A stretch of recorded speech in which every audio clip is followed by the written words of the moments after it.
Apocalipse 7, vamos ler do 1 ao 17. É isso? 17, né? Você? É isso.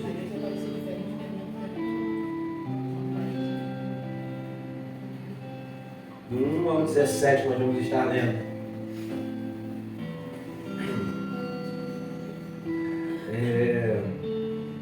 Tem bastante coisa para falar sobre esse capítulo, mas vamos ver se eu vou conseguir. Diz assim, estou na versão NVI, tá? Depois disso, vi 4 anjos de pé nos 4 cantos da terra, retendo os 4 ventos para impedir que qualquer vento soprasse na terra, no mar ou em qualquer árvore. Então vi outro anjo subindo do Oriente, tendo o selo do Deus vivo. Ele bradou em alta voz aos 4 anjos a quem havia sido dado poder para danificar a terra e o mar. Não danifiquem nem a terra, nem o mar, nem as árvores, até que selemos as testas dos servos do nosso Deus.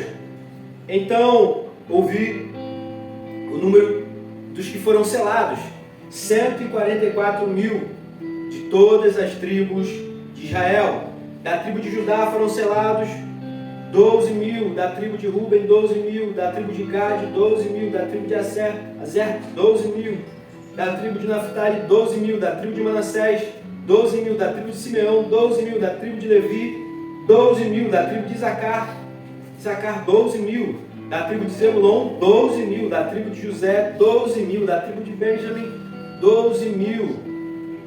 Versículo 9. Depois disso olhei, e diante de mim estava uma grande multidão que ninguém podia contar, de todas as nações, tribos, povos e línguas, de pé diante do trono e do Cordeiro, com vestes brancas, segurando palmas e clamando em alta voz: a salvação pertence ao nosso Deus, que se assenta no trono, e ao Cordeiro. Todos os anjos estavam de pé ao redor do trono, dos anciões e dos 4 seres viventes. Eles se prostraram com o rosto em terra, diante do trono, e adoraram a Deus, dizendo: Amém, louvor e glória, sabedoria, ação de graças, honra, poder e força sejam ao nosso Deus para todo sempre. Amém. Então um dos anciões me perguntou: quem são estes que estão vestidos de branco? E de onde vieram? Respondi: Senhor, tu sabes. E ele disse: esses são os que vieram da grande tribulação, e lavaram as suas vestes, e as branquearam no sangue do Cordeiro. Por isso, eles estão diante do trono de Deus, e o servem dia e noite em seu santuário. E aquele que está assentado no trono estenderá sobre eles o seu tabernáculo. Nunca mais terão fome, nunca mais terão sede, não cairá sobre eles o sol, e nenhum calor abrasador, pois o Cordeiro que está no centro do trono será o seu pastor. Ele os guiará às fontes de água viva, e Deus enxugará dos seus olhos toda lágrima. Glória a Deus. Glórias a Jesus. Aleluia. Santo é o nome do Senhor. Glórias a Jesus. Glórias a Jesus. Que seja a honra, a glória e o poder para sempre, pelos séculos dos séculos.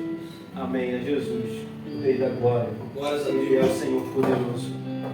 Nós, nessa manhã, continuamos a nossa série, né, no Apocalipse. E continuamos adorando ao Cordeiro, na verdade, né? Porque o motivo de estarmos aqui é Jesus, é o Cordeiro de Deus. A gente está lendo a história da vitória do Cordeiro ao longo dos anos, ao longo da história. O nosso Cordeiro, que a gente vê que foi morto, mas que ressuscitou.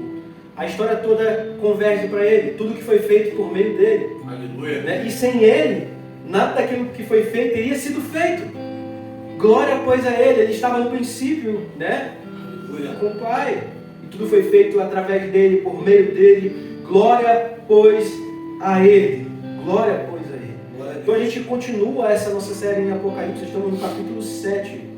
E glorificando cada vez mais a Deus. Cada vez mais vendo a segurança que temos no Cordeiro. Porque a segurança que temos não está em nós, na nossa força, mas no Cordeiro que nos segura. As catástrofes só acontecem piores porque o Cordeiro não deixa. As coisas só não acontecem porque o Cordeiro não deixa. Jesus é que está segurando tudo para que tudo não aconteça. Ele é o próprio Deus. E ele sendo Deus, ele controla tudo e sabe de todas as coisas. Ele continua no trono. No capítulo 7, né? Descreve a mesma coisa que a gente leu no capítulo 6. Só que em outra perspectiva. Não sei se vocês lembram, eu já falei isso anteriormente. Que, se eu não me engano, a história todinha vão se repetir 7 vezes em Apocalipse. Vai vir uma vez de uma forma bem resumida, como a gente leu no capítulo 6. Aí no capítulo 7 já vão aparecer outros detalhes. E depois vai se contar de novo a mesma história, com mais detalhes. E depois vai contar de novo, com mais detalhes. E assim cada vez mais detalhes, quando for chegar lá no capítulo 21, 22, mais detalhes ainda. A gente vai ver isso o tempo todo, para trazer cada vez mais detalhes, né, para aquilo que a gente está aprendendo. E João vai escrevendo, né, a história dessa maneira para que a gente possa entender. Como já disse anteriormente, estudando Apocalipse, nós vamos ver a revelação da vitória do Cordeiro e, consequentemente, a vitória da sua igreja através do Cordeiro. Nós vamos ver, já estamos vendo o juízo daqueles que rejeitaram o Cordeiro. E várias vezes, de várias formas diferentes, nós vamos ver isso aqui em Apocalipse.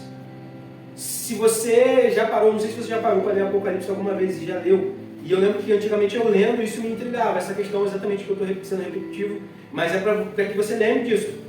Se você já leu, só leu o Apocalipse, você vai ver que a história está se repetindo várias vezes, de várias formas diferentes. João vai trazendo cada vez mais detalhes, né? Por exemplo, no capítulo 6, a gente vê 4 cavalos. E agora no capítulo 7, a gente vê 4 ventos. Está se repetindo para trazer, adicionar mais alguma coisa à história, né? Para que a gente possa entender outra coisa. A gente vê 4 ventos, a gente vê 4 anjos, né? No capítulo 6, os cavalos trazem o juízo. Aqui no capítulo 7, o juízo está, né, pronto para ser, mas vem através dos ventos. Está pronto para acontecer, mas virá através dos ventos, né? No versículo 1, olhando para o versículo 1, vai dizer: depois disso vi 4 anjos de pé nos 4 cantos da terra. A gente tem que lembrar dos 4 pontos cardeais que fala. Isso? Isso. Exatamente.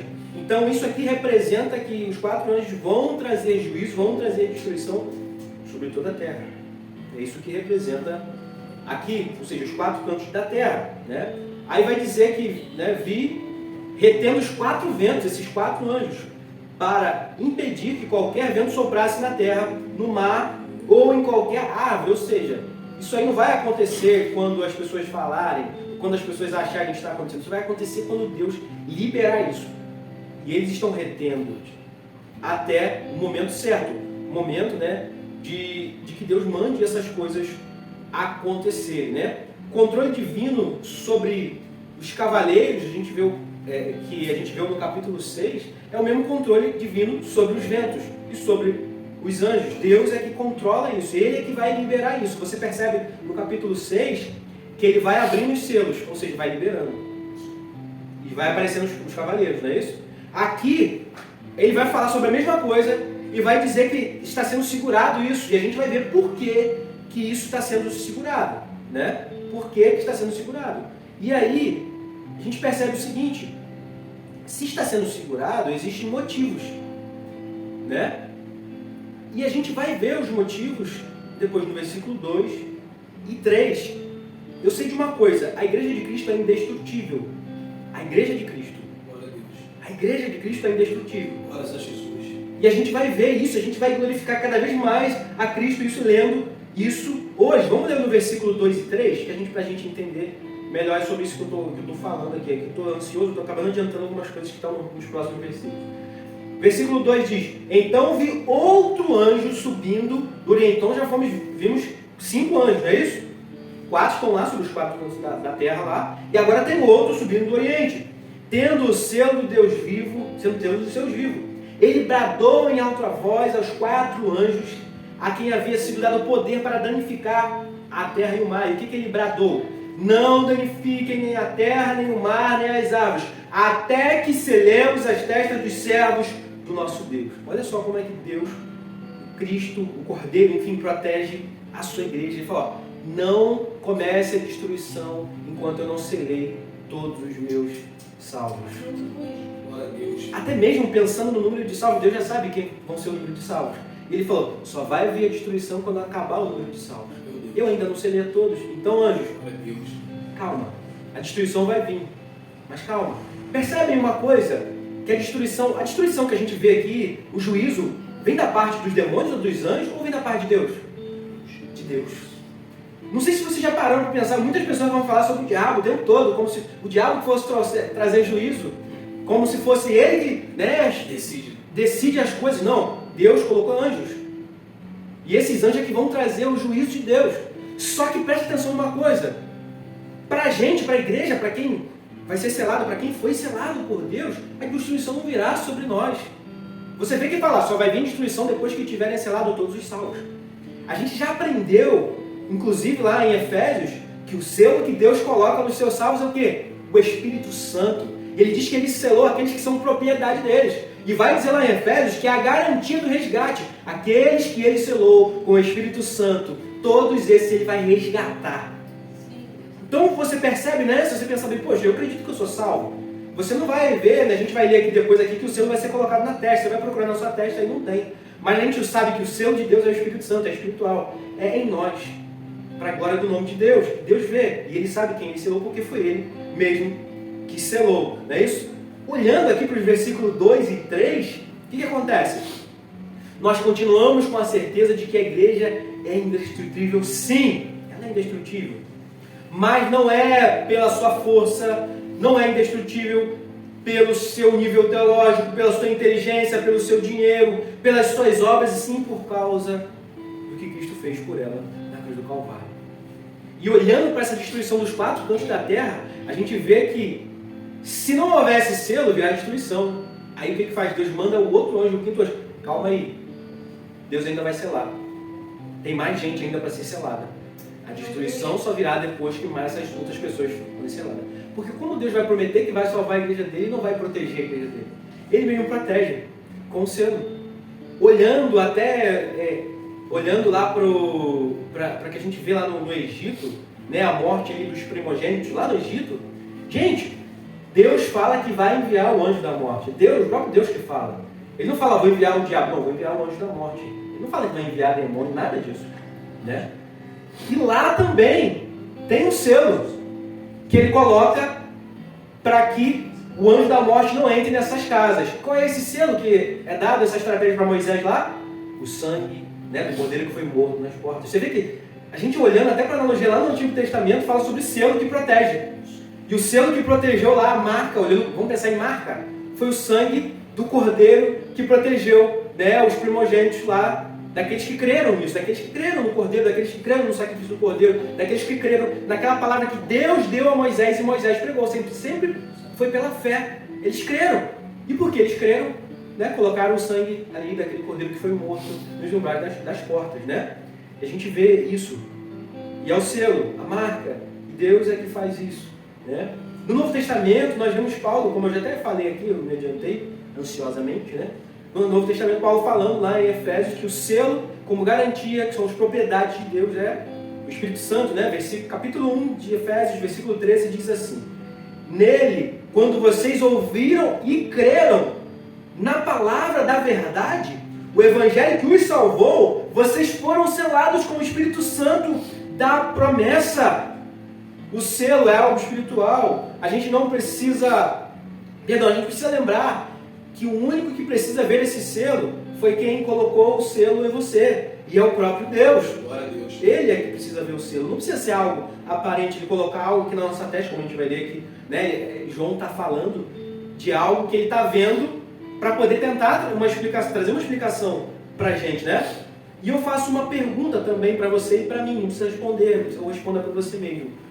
Quando houve a morte dos primogênitos do Egito, quem enviou o anjo da morte? Deus. Olhando para o juízo, né? Olhando lá para o Apocalipse, quem envia todo o juízo de destruição? Deus. Deus continua no trono. As coisas não saem do controle dele. Ele continua no controle.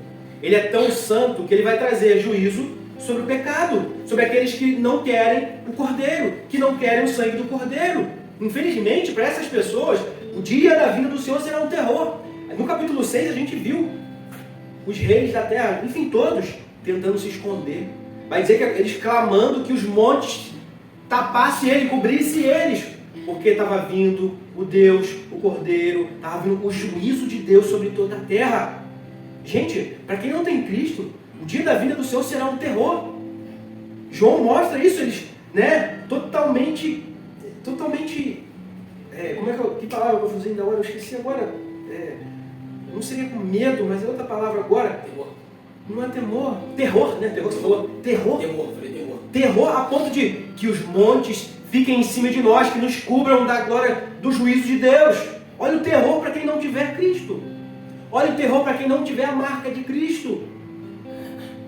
Por isso, né, a gente sabe que Deus é que precisa ver esse selo. Mais ninguém precisa ver esse selo. Basta que Ele veja, porque foi Ele que colocou esse selo.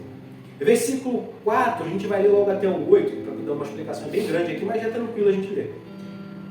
Versículo 4 vai dizer: então eu ouvi o número dos que foram selados, 144 mil, de todas as tribos de Israel. Vamos falar um pouco sobre isso aqui?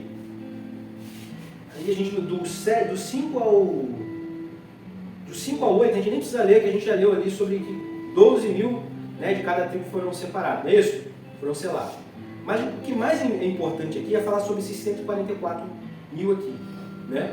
Deus conhece os que lhe pertencem, a gente sabe que Deus conhece cada um dos seus salvos, até porque foi Ele mesmo que selou, e é Ele que salva. Como Ele não vai conhecer alguém que Ele salvou, alguém que Ele selou, né? Esse grupo é contável dos que foram salvos. Para mim? Não. Para você? Não, mas para Deus sim, Ele sabe. Ele sabe.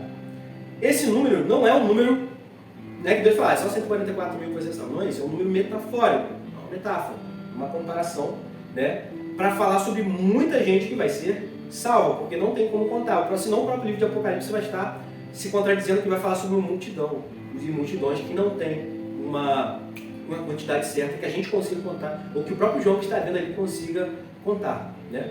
Ele é mais um símbolo, né, esse número. Ele representa a cifra completa e perfeita dos crentes em Cristo. Vamos pensar. As 12 tribos de Israel não apontam aqui para Israel literal. A gente está falando aqui sobre 12 tribos de Israel, não é isso?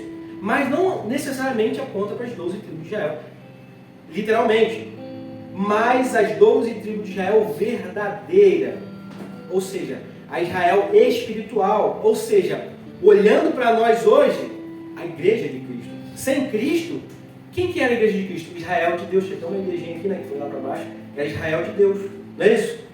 Israel de Deus, olhando para o Antigo Testamento, era a igreja de Cristo.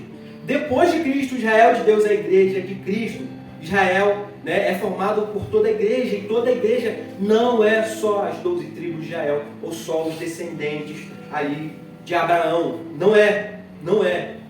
Porque se fosse assim, o que a gente estaria fazendo aqui, né? Você percebe que, olhando até para a missão ali dos apóstolos, eles acreditavam que a salvação, o Cristo veio só para os judeus, né? A ponto de Jesus dar uma visão ali para Pedro, onde ele vê o lençol de animais puros e impuros, né? E ele não quer comer aqueles animais que é considerado pela tradição judaica que é impuro.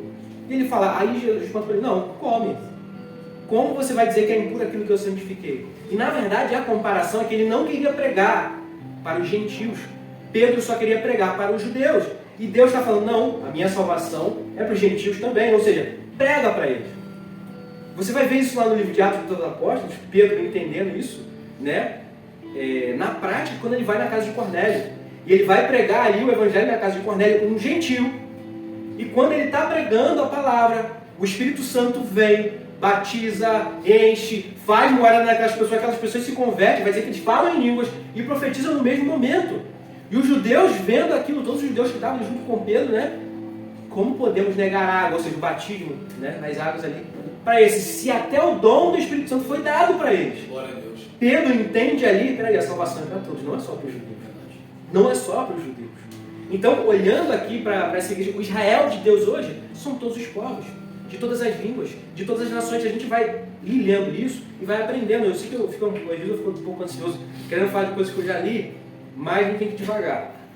Porque fica uma coisa assim no ar, aí você fica, caramba, por que ele falou isso? Eu também fico querendo falar, ó, mas tem que segurar, porque senão eu acabo repetindo um monte de vezes a mesma coisa e eu não consigo chegar ao objetivo.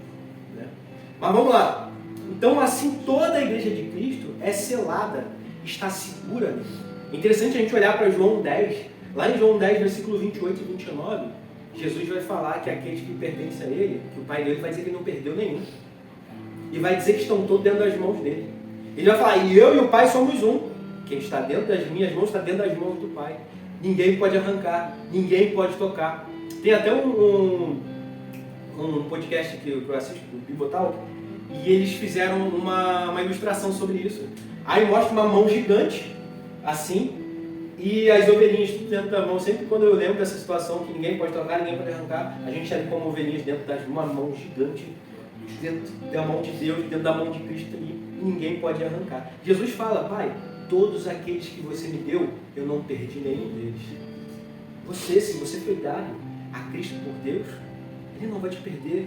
A gente até cantou aqui agora, o amor mais forte que a morte, mais forte que o mundo. Paulo vai falar sobre esse amor da forma, quem nos separará desse amor? A tribulação, a angústia, a dor, a morte, nada nos separa desse amor de Deus.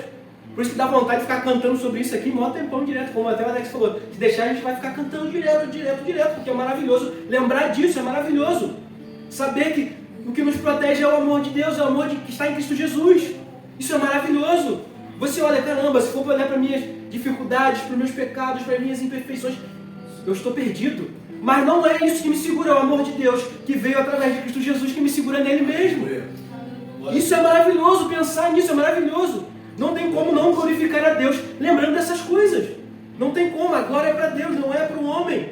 A glória é para Deus. Mas vamos lá, eu quero falar sobre 3 interpretações sobre esses 144 mil. As 3 interpretações, né, que mais conhecidas pelos testemunhos de Jeová. Né? Os testemunhos de Jeová, como a gente sabe, são uma seita herética, enfim, tem muitas coisas que ele fala que a gente vai nem citar aqui, mas vamos falar apenas como eles entendem esses 144 mil. Né? Eles entendem que a igreja vai morar no céu. Né? A igreja que vai morar no céu se limita a esses 144 mil. Os testemunhos de Jeová, eles entendem, ó, a igreja que vai morar no céu são só 144 mil. Tá?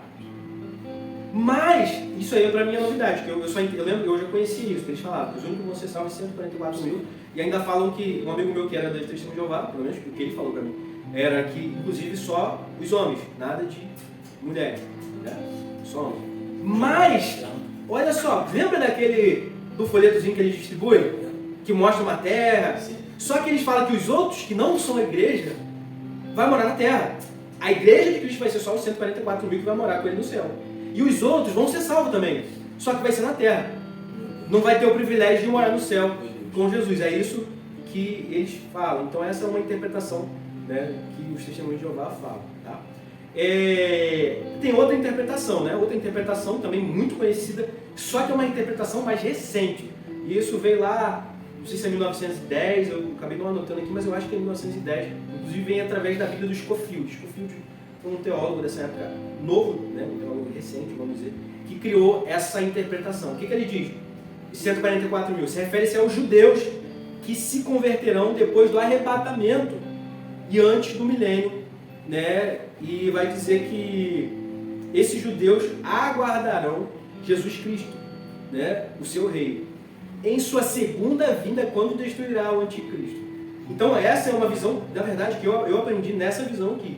Tá? Eu aprendi na situação aí que, esses 144 mil vão ser os judeus que vão vir na grande tribulação, até porque a gente leu isso aqui, né? Eu aprendi desse jeito. Mas existem outros e outros textos, a gente até vai ler alguns aqui, não tem como ler todos, né?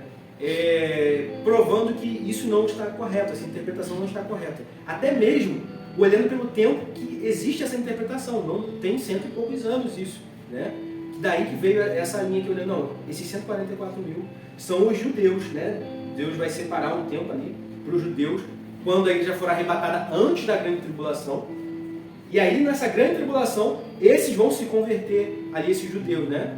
E, inclusive, aí, né, ainda tem mais, eles acrescentam ainda que esses 144 mil vão receber um poder, vão receber esse selo para que eles não sejam mortos, para que eles também preguem a palavra na grande tribulação, tá? Isso é quem não acredita que a igreja passará a grande tribulação. É interessante olhar para a história e a gente não pode querer fugir da grande tribulação se Deus falou que a gente vai passar por ela, né? Aquilo que eu até falei semana passada. A gente vai ler na Bíblia falando, né, da grande tribulação. A gente vai ver Deus selando a igreja. A gente vai ver em toda a história. Presta atenção numa coisa. Olha, desde o Antigo Testamento, aqueles que serviam a Deus sempre foram atribulados, foram perseguidos. Aí a gente hoje, a igreja de hoje, não vou passar pela grande tribulação. Não quero. Claro que eu não quero. Mas olhando para a Bíblia, tudo aponta que que a igreja que estiver viva na época vai passar pela grande tribulação, sim. O que faz diferente da gente? Melhor do que os outros que não querem passar na grande tribulação, né? Gente, presta atenção numa coisa. A minha e a sua vida já é uma tribulação. Não vou dizer a grande comparando com aquilo que a Bíblia diz. Mas quantas coisas você passa no seu dia a dia? É tribulação o tempo todo. É tribulação o tempo todo. Né? Existe uma falsa pregação do Evangelho hoje em dia que eles não querem passar tribulação em nada nessa terra aqui. Mas aí Paulo vai dizer que a única coisa que vai produzir perseverança em nós é tribulação. Olha aí. A gente só é aperfeiçoado através das dificuldades da vida, das tribulações da vida, de tudo isso. Né? Eu sempre trago esse exemplo olhando para alguém que, sei lá, vamos lá, olhar alguém que aprendeu a dirigir, sei lá, na roça. Vai botar ela no meio do trânsito, ela vai se sentir meio perdida para dirigir no meio do trânsito, né? A Alex dirige todo dia, Leandro dirige todo dia ali, sabe como é que é o trânsito ali, o negócio ali meio rápido ali. Eu lembro quando eu comecei a dirigir, pouco tempo que eu estava habilitado, eu fui para o Rio. E eu percebi que o negócio era diferente. Né? Eu percebi que, poxa, eu aprendi em outro lugar. Eu já liga a seta, já joga, ligou a seta, sabe que alguém vai entrar, não tem? Sabe que ligou a seta, vai entrar. Vai entrar. Dificilmente não vai entrar. Dificilmente não vai, né? E você percebe, poxa, eu não aprendi assim, mas depois fiquei dirigindo 4 meses na direto, eu já fiquei ligado já no nada. Mas eu aprendi num lugar onde não era assim. Gente, olhando até para essa questão do dia a dia, o que nos vai trazer perseverança, o que vai fazer a gente melhor, são as tribulações, são as dificuldades. Um comandante de um navio aprende só a navegar na lagoa, onde não tem ondas, onde não tem nada. Numa piscina, ele vai para o mar e de repente não vai saber como lidar com situações adversas ali. Vai ter que passar por isso, vai ter que passar por esse estágio da vida. Assim é a nossa vida. Todo dia tem tribulação, todo dia tem dificuldade, todo dia tem coisa que a gente precisa vencer. Aí quando chega outro dia, de repente aquilo que você passou hoje, você está ensinando para alguém. Ó, eu passei por isso. Geralmente acontece, não vai acontecer tudo igual para todo mundo. Mas sempre há um exemplo, sempre há um ensinamento das coisas que a gente passa no nosso dia a dia, não é isso? Então as tribulações estão gerando em nós perseverança, estão nos aperfeiçoando. Estão nos aperfeiçoando, porque sabemos que as coisas só vão piorar. Quando, né, a gente cantava uma música aí no passado, aí a gente percebe que a gente cantava errado. Só vai melhorar. Não vai melhorar, só vai piorar. Só vai piorar, não vai melhorar. As coisas do dia a dia só vai piorar. Mas aí olhando para a Bíblia a gente percebe que só vai melhorar quando Jesus voltar. Se for a música pensando sobre isso, tá certo. Olhando para isso aí. Mas só que o problema é que essas músicas são geralmente triunfalistas, não são apontando para a eternidade, são apontando para esse tempo de agora. Ó, Deus te chamou para reinar, Deus te chamou para isso, para aquilo outro, vai comer o melhor dessa terra e tal, isso e aquilo, e não sei lá o que mais, e, enfim, esse monte de besteira, baboseira que as pessoas falam, né? Porque isso, inclusive essas coisas, é que geram comichão nos ouvidos. Tem uma palavra para você hoje. Aqui que as pessoas que estão esperando, que não querem essa doutrina, que elas querem, ó, comichão no ouvido. Eu tenho uma palavra para você hoje. Eu tenho uma palavra de vitória. Eu tenho uma estratégia para você hoje, para você vencer em tudo aquilo que você fizer. E as pessoas, opa, tem alguma coisa boa para mim aí. Aí vai lá e te passa uma receita de bolo, faça isso, faça aquilo outro, que você vai prosperar, você vai governar, você vai ser isso, você vai ser aquilo outro e tal. Enfim, esse monte de baboseira. Mas vamos voltar para o texto aqui. E as horas já está avançando aqui. Eu estou vendo que eu não vou conseguir terminar, ainda estou no versículo 5, né? 4, mas aí eu já adianto até o 8 aqui. Dá pra gente fazer pelo menos até o 8 a gente consegue. A terceira interpretação, que é a que eu aprendi depois e acredito que seja a correta até por vários textos bíblicos que a gente tem como trazer esse respaldo é a interpretação pré-milenista, histórica e a amilenista. Mas vamos lá, Vitorino falou muito sobre a amilenista, que é que ele acredita, mas a pré-milenista e a amilenista se enquadram nesse ponto aqui. Tá? A milenista acredita que a gente está vivendo já o milênio. Tá? A pré-milenista meio que se encaixa um pouco nisso. Existe uma visão também, né? Existem 3 visões, vamos pensar assim. Uma que acredita que a igreja vai ser tirada antes da tribulação. Uma que, olhando lá para Mateus 24, vai começar a grande tribulação, a gente passa metade, vamos dizer assim, e a igreja é tirada. E a outra interpretação que acredita que a gente vai passar a tribulação toda. E só vai acabar a tribulação quando Cristo vier e vai tirar a sua igreja. Aqueles que foram selados, aqueles que foram marcados por ele. Pode ser que seja nós? Pode ser. Pode ser que não, pode ser que a gente tenha morrido e vai ser outro povo. De repente vai ser os nossos filhos que vão passar por isso. Ou o filho dos nossos filhos. A gente não sabe quanto tempo ainda vai acontecer. Tá? Como eu já falei, o número 144 mil não é um número estatístico, né? Um número simbólico. Né? 144 mil não significa uma pequena parte da igreja, mas a igreja inteira. De acordo com o Apocalipse 21:16, os 144 mil selados das 12 tribos de Israel simbolizam Israel espiritual, a igreja de Deus na terra. Segundo Apocalipse 14, de 3 a 4, os 144 mil foram comprados por Deus de entre os da terra e não das nações judaicas. Então, entre os povos da terra. A gente vai ver Paulo falando isso também, que o povo de Deus vai vir, não existe grego, não existe judeu, não existe nada disso. Para Deus, tudo é povo.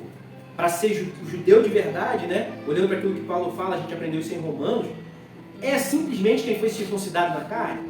Não, a circuncisão no coração. A marca de verdade é através do Espírito Santo. O selo de verdade é o Espírito Santo.